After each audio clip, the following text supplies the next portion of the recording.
Hello, my friends. The book I'm going to read to you today is called Manners on the Telephone, and it is written by Carrie and illustrated by Chris Lynch. So, Manners on the Telephone. This looks like a fictional story, but it's also kind of telling you ways that you should use your manners on the telephone. So if you ever have to answer a phone call, there's some things you're supposed to do. Because you're not just supposed to be like, hello, who is this? What do you want? Okay, so there's like a way to have manners, right? So this might be real information. Let's see. Using the telephone to call friends or family can be fun. Phone calls can also be very useful in everyday life. Everyone wants to talk without any problems. Good manners on the phone help make that happen. There are lots of fun ways you can use good telephone manners. Let's see. I feel like this is kind of real information. Like, this is true, you guys. This is things you should be doing. Okay. When he answers the phone, Kyle says, hello, this is the Jackson's residence. He's using good manners. So first you have to say a greeting. Naomi speaks in a clear voice on the phone. She does not yell or whisper. She is using good manners.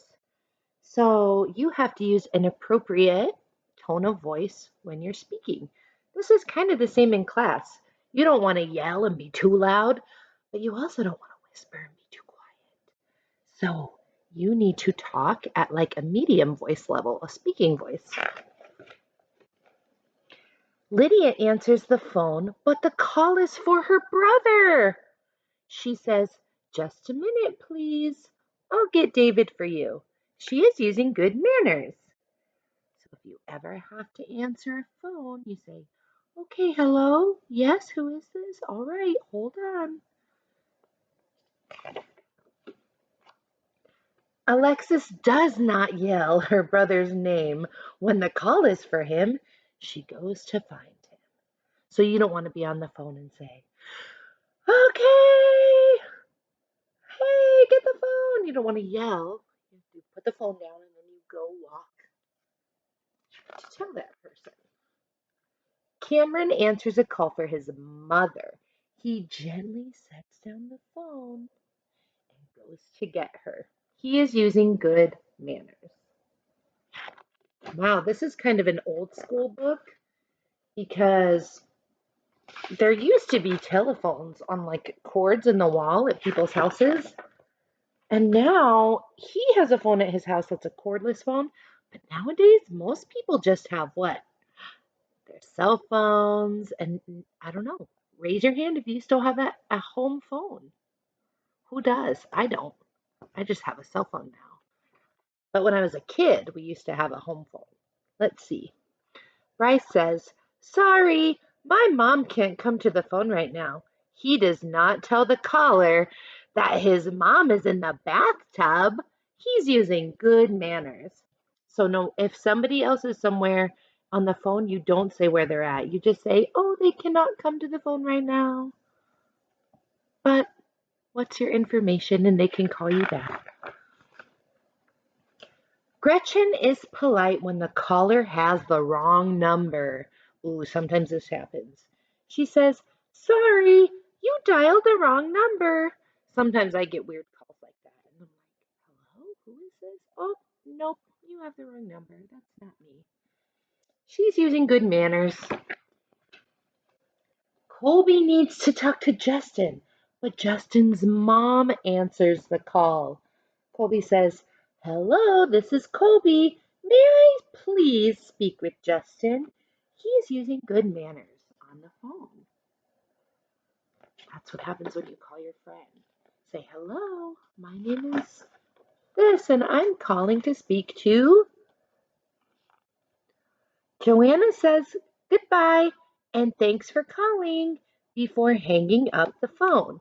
She is using good manners. So you don't just say like, bye. You use good manners. She's taking a message too. Look at this is why it's important to be able to listen and write things down. I talk sometimes you talk to doctors when you're an adult. You talk to people on the phone all the time. The telephone is an important tool for many people.